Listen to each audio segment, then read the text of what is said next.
안녕하세요. 푸른 그라운드 채널입니다. 찾아주셔서 감사합니다.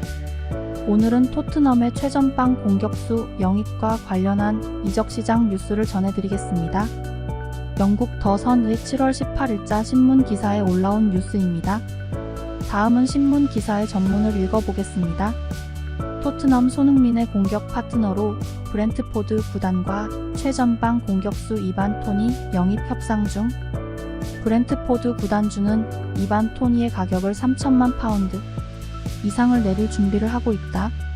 브렌트포드 구단은 잉글랜드 프리미어리그 팀들의 관심 부족으로 인해 최전방 공격수 이반 토니에 대한 가격을 기존 8천만 파운드 하나로 1,400억에서 5천만 파운드로 하나로 약 700억에서 850억 수준으로 50% 할인된 가격으로 판매하겠다고 발표를 하였습니다.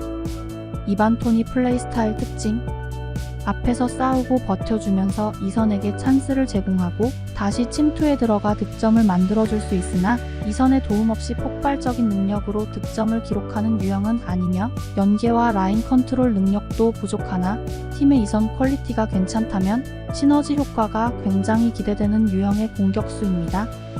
EPL 첫 시즌에 보여준 한계를 극복해내면서 성장한 선수라는 점도 흥미롭습니다. EPL 첫 시즌부터 두 자릿수 득점을 성공했지만 그 다음 시즌 무려 20골을 넣으며 확실히 EPL 내선 탑급 공격수라는 것을 증명했고, 그렇기 때문에 도박으로 인한 출전 정지 징계가 굉장히 아쉬운 상황입니다. 아스날, 첼시, 맨체스터 유나이티드는 모두 브렌트포드 측에 잉글랜드의 28세 스트라이커에 대한 입찰 계획이 없다는 점을 분명히 했습니다. 브렌트포드의 이반 토니는 지난 2024년 1월에 8개월간의 경기 출전 금지 징계에서 해제되었습니다. 사유 스포츠 베팅 불법 도박 징계에서 해제되었습니다. 이에 브렌트포드 구단주는 초기에 이반 토니 이적료로 8천만 파운드 하나로 1,400억 원이 넘는 이적료를 발표하였지만 지난 2024년 1월 겨울 이적 기간 동안 이반 토니에게 아무런 제의가 없었고 이번 여름에도 그에 대한 관심이 부족한데 놀라워하였습니다. 이반 토니에 관심이 있었던 몇몇 클럽들 중에 1. 아스날은 이번 여름 스트라이커 영입을 우선순위에 두지 않고 있습니다. 2. 첼시는 토니가 너무 나이가 많다고 생각하며 3. 맨체스터 유나이티드는 볼로냐에서 네덜란드 스트라이커 요슈아 지르크지를 3,650만 파운드 하나로 650억 원에 영입했습니다. 브렌트포드의 입장은 이반 토니의 매각을 1년 이상 계획해왔고 이미 그의 대체자와 계약을 맺었다는 사실 때문에 복잡해졌습니다.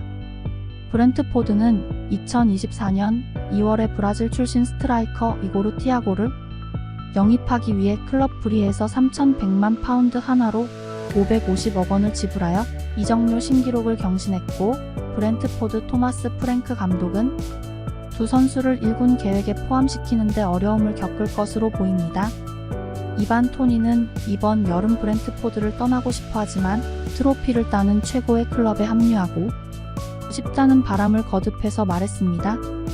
28세인 이반 토니는 내년 2025년 여름 자유 이적을 통해 B클럽에 합류하기 위해 브렌트포드에서의 계약 마지막 1년을 보내고 내년 여름에 자유계약 신분으로 떠날 수도 있지만 이러한 움직임은 구단과의 갈등을 겪을 가능성이 있습니다. 구단 입장에서는 계약기간 1년밖에 남지 않은 이번 여름 이적 시장이 이적료를 챙길 수 있는 마지막 매각 기회이기 때문입니다. 다니엘 레비 토트넘 구단주는 이반 토니 영입을 원하고 있지만 현 브라질 국가대표 선수인 토트넘 공격수 히샬리송 매각이 최우선 과제입니다. 히샬리송을 매각하여 확보한 자금으로 이반 토니 영입 협상에 뛰어들 생각으로 보여집니다. 토트넘의 두 번째 대안은 프랑스 리그앙 릴 OSC 스트라이커 조나단 데이비드에게도 관심을 가지고 있습니다. 이 공격수는 2,500만 파운드 하나로 450억 원 정도에 영입 가능한 것으로 보여집니다. 조나단 데이비드의 플레이 특성을 알려드리자면 패스를 주고받는 연계 플레이나 공을 직접 운반하는 등 공을 오랜 시간 만지지 않고 간결하게 처리하는 유형의 선수라 경기장 내에서의 영향력이 매우 저조합니다. 데이비드의 현재 모습은 양발 사용 능력을 얻은 대신에 스피드가 줄어든 오바메양이나 헤딩 능력이 떨어지는 에버튼 시절의 히샬리송과 비슷하다고 볼 수 있습니다. 과연 올 시즌은 토트넘이 해리케인의 빈자리 최전방 공격수 자리를 메울 수 있을지 토트넘 구단의 이적 시장 행보를 지켜봐야 할 것 같습니다. 영상 시청해주셔서 감사드립니다. 더 유익한 영상으로 다시 찾아뵙겠습니다. 구독과 좋아요 눌러주시면 감사하겠습니다. 이상 푸른그라운드 채널이었습니다.